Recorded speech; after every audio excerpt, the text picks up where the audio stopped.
ಪರಿಸರದಲ್ಲಿ ಕೂತು ನನಗೆ ನಮಸ್ಕಾರ ಮಾಡ್ತಾನೆ. ಅವನು ಕೂಡ ಹೋಮ ಯಜ್ಞ ಹವನ ಮಾಡೋಣ ಸಮವಾಗಿ ಇರ್ತಾನೆ.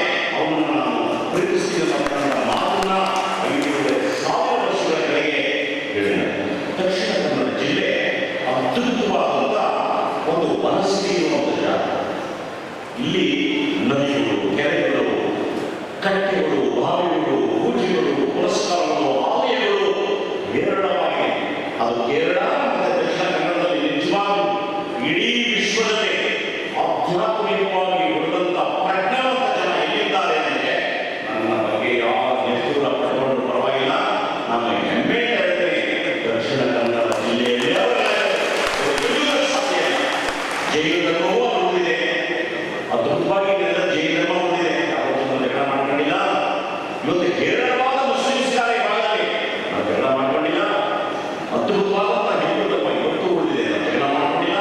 ಪ್ರಶಾಂತವಾಗಿ ಜೀವನ ಮಾಡೋದಂತ ನಾವು ಇವತ್ತು ಯಾವ ಕಾಲಗಳಿಗೆ ಬಂದಿದ್ದೀವಿ ಅಂದರೆ ನಾವು ಇಲ್ಲಿ ನಿಂತು ಅಂತ ಅದ್ಭುತ ಮನಸ್ಸಿನ ಜಾಗದಲ್ಲಿ, ಜಲಾಮೃತವಾಗಿದ್ದ ಜಾಗದಲ್ಲಿ ಇವತ್ತು ನೀರಿನ ಸಂಸ್ಕೃತಿಯನ್ನು ಮಾಡ್ಕೋಬೇಕು ಅಂತ ಹೇಳುವಂಥ ಒಂದು ದುರಂತ ಕಾಲಕ್ಕೆ ನಾವು ಬಂದಿದ್ದೀವಿ ಅಂದಾಗ ಎಚ್ಚರಿಕೆ ವಹಿಸಬೇಕಾಗುವಂಥದ್ದು ಬಹಳ ದೊಡ್ಡ ಕರ್ತವ್ಯ ನಮ್ಮದು. ಯಾಕೆಂದರೆ ನಮ್ಮ ವಯೋಮಾನ ಎಲ್ಲ ಹಿರಿಯ ನಾಗರಿಕರೇ ನಮಗೆಲ್ಲ ಓದುತ್ತಾ ಇದೆ. ನೋಡಿ, ನಮ್ಮ ದೌರ್ಭಾಗ್ಯ, ನಾವು 3 ಸಂತತಿಯನ್ನು ನೋಡ್ತೀವಿ. ನನ್ನ ತಾತನ ನೋಡಿದೆ, ಅದ್ಭುತವಾದಂಥ ಯುಗ, ಸ್ವರ್ಣ ಯುಗ ಅಂತ ಕರೀತೀವಿ. ನಾವೆಲ್ಲ ಬಾಲ್ಯಾವಸ್ಥೆಯಲ್ಲಿದ್ದಾಗ ಯಾರೂ ಕೂಡ ಎಲ್ಲ ವೇದಿಕೆ ನಡೆಸಿ ನೀರು ನೋಡಿಸ್ತೇವಲ್ಲ, ಇಲ್ಲಾಂದ್ರೆ ಆಡೋದು ಎಲ್ಲರೂ ಹೇಳಿದ ಇತಿಹಾಸನೇ ಇಲ್ಲ. ಯಾಕೆ ಅಂದರೆ ನೀರು ನನ್ನ ಮನೆ ಮುಂದೆ ತನ್ನನ್ನು ನಾನೇ ಹೊರಕೊಂಡು ಹೋಗ್ತಾ ಇತ್ತು. ಅದನ್ನು ದಾಟೋದಕ್ಕೆ ಒಂದು ಕಲ್ಲಿನ ಚಪ್ಪಡಿಯನ್ನು ಹಾಕಿ ನಾವು ದಾಟ್ತಾ ಇದ್ದೀವಿ. ಅಲ್ಲಿ ಇರೋ ನೀರನ್ನು ನಾವು ದಾಟ್ತಾ ಇದ್ದೀವಿ. ಅಲ್ಲಿಂದ ನಾವು ಬ್ಯಾಂಗ್ಳೂರಿಗೆ ಹೋದಾಗ ಮಲ್ಲೇಶ್ವರದಲ್ಲಿ ನಾನು ಸುಮಾರು ವಿಮಾಂಶ ಡ್ಯೂಟಿಗಳಲ್ಲಿ ಓದ್ತಿದ್ದೆ. ನನಗೆ ಅವಾಗ 8 ವರ್ಷ 9 ವರ್ಷ ಇರ್ಬೋದು. ಆಗ ಇಡೀ ಮಲ್ಲೇಶ್ವರ ಕಾಡಿನಲ್ಲಿ ಅಲ್ಲಿ ಎಲ್ಲಿಗೋ ನೀರು ಹರಿತಾ ಇತ್ತು.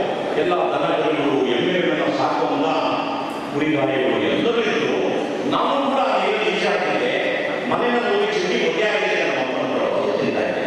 ಇದಾದ್ಮೇಲೆ ನಮ್ಮ ತಂದೆ ಪೀಡಿಯಾದಲ್ಲಿ ಒಂದು ಸಂಸ್ಥೆನ ಆರಂಭ ಮಾಡಿದ್ರು.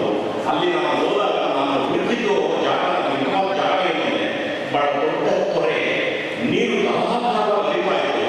ಎಲ್ಲರೂ ಈಜಾಡ್ತಾ ಇದ್ರು, ಕೆಲವರು ಬಟ್ಟೆ ಹೋಗಿತಾ ಇದ್ರು. ನನಗೂ ಆಸೆ, ನಾನು ನನ್ನ ಬಟ್ಟೆಯಿಂದ ಬೈಗಳು ಈಜುಗಳು, ಅದು ನನ್ನ ತಂದೆ ಕೋಲನ್ನ ಹೇಳ್ಕೊಂಡು ಎಲ್ಲರ ಮುಂದೆ ಬಾರಿಸಿ ನಾನು ಯಾಕೆ ಈ ಕಥೆ ಹೇಳ್ತಿದ್ರೆ ಅವತ್ತು ನೀರಿಗೆ ಅವಳೇ ಇರಲಿಲ್ಲ. ಇವತ್ತು ನಾನು ಬೆಳೆದು ಶಾಸಕನಾಗಿ ನನಗಾಗಿಲ್ಲ. ಆದಮೇಲೆ ಹೋಗಿ ನಾನು ಅದನ್ನ ಹೇಳಿದ್ನಲ್ಲ, ಅದು ಯಾವುದಪ್ಪ ಅಂತ ಕೇಳಿದಾಗ ಅವ್ರು ಹೇಳ್ತಾರೆ, ಸರ್ ಅರ್ಕಾವತಿ ನದಿಯಿಂದ ಅವಾಗ ಎಲ್ಲ ಹೊರಕೊಂಡು ಹೋಗ್ತಾ ಇತ್ತು. ನಂದಿ ಹಿಲ್ಸಿಂದ ಬರೋದು, ಇಲ್ಲ ಹೊರಗೆ ಎಲ್ಲರಿಗೂ ಅರ್ಕಾವತಿ, ಎಲ್ಲರಿಗೂ ಜಲದಾರಿಗಳು. ನೋಡಿದಾಗ ಈ ರಾಕ್ಷಸನೆಂಬತಕ್ಕಂಥ ಮಾನವ ತಾನು ಬಳಸ್ಕೊಳ್ಳೋಕೆ ಆಗಲೇದು ಪರವಾಗಿಲ್ಲ, ಇವತ್ತು ಸಿಗಲೇದು ಪರವಾಗಿಲ್ಲ ಹೇಳಿ ಎಲ್ಲವೂ 2 ಊರಿನ ತಲೆಮಾರಿಗೆ ಬಳಸ್ಕೊಳ್ತಾರೆ. ಎಷ್ಟು ಚೆನ್ನಾಗಿ ನನ್ನ ಕೈಗೆ ಒಂದು ಕೈಗೆ ಪುಸ್ತಕವನ್ನು ಕೊಟ್ಟು ಮಹನೀಯರು ಓದ್ತಾ ಇದ್ದೆ. ಜಲ ಇಲ್ಲೇ ನಾಶ ಆಗಿರುವಂತ 2-3 ಪೇಜ್ಗಳಲ್ಲಿ ಉಲ್ಲೇಖ ಇದೆ. ಎಷ್ಟು ಸತ್ಯ. ನಾನು ನನ್ನ ತಂದೆ ಕೊಟ್ಟ ಒಂದು ಜಾಗದಲ್ಲಿ ಒಂದು ಬೋರ್ವೆಲ್ ಹಾಕಿಸಿದೆ. ತುಂಬ ಊರು ಹುಟ್ಟಿದೆ ಮನಸ್ಸೊಳಗೆ.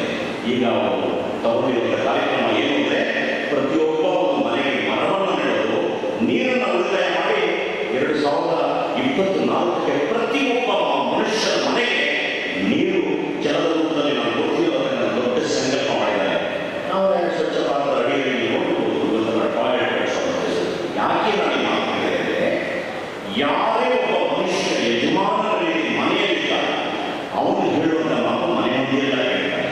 ಯಾವ ಮನುಷ್ಯ ಒಬ್ಬ ನಾಯಕನಾಗಿ ನಮ್ಮದೇ ರೂಪದಲ್ಲಿದ್ದಾನೆ ಅವನ ಆಚರಣೆ ವಿಚಾರಣೆ ಎಲ್ಲವನ್ನೂ ಕೂಡ ಜನತೆ ಮಾಡ್ತಾರೆ.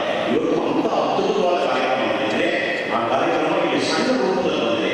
ನಾನೆಲ್ಲರಿಗೂ ವಿನಂತಿ ಮಾಡ್ತಿದ್ದೀನಿ, ಈ ಕಾರ್ಯಕ್ರಮ ಯಶಸ್ವಿಯಾಗಲು ನಾನು ಈ ಕಾರ್ಯಕ್ರಮದಲ್ಲಿ ಮಾತಾಡಿದ್ದಕ್ಕೆ ಅಥವಾ ಶಾಸಕರು ಈ ಕಾರ್ಯಕ್ರಮ ಆಯೋಜನೆ ಮಾಡಿದ್ದಕ್ಕೆ ಅಥವಾ ಡೆಪ್ಟಿ ಕಮಿಷನರ್ CS ಅವರು ನಿಮಗೆ ತಿಳಿದಿದ್ದಲ್ಲ. ಇಲ್ಲಿಂದ ನಿಮಗೆ ಎದ್ದು ಹೋದಾಗ ನಿಮ್ಮ ಮನಸ್ಸನ್ನು ಇಟ್ಕೋಬೇಕು. ನಾನು ಒಂದು ಅದ್ಭುತವಾದಂಥ ಕಾರ್ಯಕ್ರಮದಲ್ಲಿ ಭಾಗಿಯಾಗ್ತೀನಿ. ಆ ಕಾರ್ಯಕ್ರಮ ಇವತ್ತು 4 ಜನಕ್ಕೆ ಉಪಯುಕ್ತವಾಗಿ ನಾನು ಸತ್ತ ಮೇಲೆ ಬದುಕಿನ ಕಾರ್ಯಕ್ರಮದಿಂದ ಸಂಕಲ್ಪ ಮಾಡಿ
ಒಂದು ಬಹಳ ಅದ್ಭುತವಾದ ಒಂದು ಕಾರ್ಯಕ್ರಮ ಮಾಡಿದ್ದಾರೆ. ನನ್ನ ಮನದಾಳದ ಮಾತನ್ನು ಮಾತಾಡಿ. ಯಾಕೆಂದರೆ ನಮ್ಮ ಹಣೆಯವರ ಹೇಗೆ ಅಂದರೆ ನಮ್ಮನ್ನು ಸಿನಿಮಾಗಳಲ್ಲಿ ನೋಡಿ ನೋಡಿ ನೋಡಿ ನಾವು ಕೂಡ ಹಾಗೆ ಒಳ್ಳೆ ದಿನ ಇದ್ದಾನೆ ಹೋಗ್ತಾರೆ. ಅಲ್ಲ ಉದರಲ್ಲಿ ಬಹುಕೃತ ವೇಷ ದೇವರು ಮನ ಕೊಟ್ಟಂಥದ್ದು ಆ್ಯಕ್ಟ್ ಮಾಡಿದ್ರೆ ಜೀವನ ಆಗುತ್ತೆ. ಆದರೆ ನನ್ನ ಬಣ್ಣ ಇರೋರು ಮಾತಾಡೋದಾಗಿಲ್ಲ. ಬಣ್ಣ ಮುಚ್ಚಿದ್ರೆ ನನ್ನ ಸಾಮಾನ್ಯ ಒಬ್ಬ ಹಳ್ಳಿಯ ನಂಜಮ್ಮನ ಮಗ ಪರಿಮಳ ಗಂಡ ನನ್ನ ಮಕ್ಕಳಿಗೆ ಯಾವ ನನ್ನ ಅಮ್ಮನಿಗೆ ಆಟೆ ನನಗೆ ಯಾವ ಸಂಬಂಧ ಇಲ್ಲ.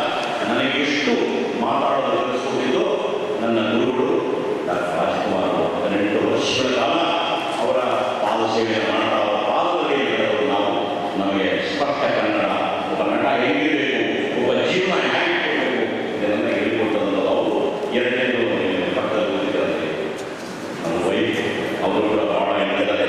ಸೈಲೆಂಟ್ ಆಗ್ತದೆ ನಾವೆಲ್ಲ ತಪ್ಪನ್ನು ನೋಡೋದು ಜಾಸ್ತಿ ಹೋಗಿ ತಿದ್ದುಬುದ್ದೆಲ್ಲ ಮುಂದೆ ಜಗಳ ಮಾಡಿ ತಪ್ಪು ಅಂತಾರೆ. ಹಾಗೆ ಜೀವನವನ್ನು ಕಲಿತಿದ್ದೀವಿ, ಮುಂದೆ ಮಾತಾಡಿದ್ದೀವಿ. ನಮ್ಮ ಮಾತಲ್ಲಿ ಏನಾದರೂ ಅಪಭ್ರಂಶ ಇದ್ದು ಅಲ್ಪ ಸ್ವಲ್ಪ ತಪ್ಪು ಮಾಡಿದ್ರೆ ಈ ಪೂಜೆ ಮುಗಿದಾಗ ದೇವರಿಗೆ ಒಂದು ನಯಿಸ್ಬಿಡ್ತಾರೆ. ದೇವ್ರ ಪೂಜೆ ನಮ್ಮ ಸಹಸ್ರಾಣಿ ಶ್ರವಾಣಿ ಶಾಸ್ತ್ರಪೂರ್ವಕವಾದ ದೇವರಿಗೆ ನಮಸ್ಕಾರ ತಪ್ಪಿ ಮಾಡಿದ್ರೆ ಕ್ಷಮಿಸಿಲ್ಲ. ಹಾಗೆ ನಾವು ತಪ್ಪು ಮಾಡಿದ್ರೆ ಕ್ಷಮಿಸಿ, ನಾವು ಒಳ್ಳೆ ಮಾತಾಡಿದ್ರೆ ಹೃದಯದಲ್ಲಿ ನಿಮ್ಮ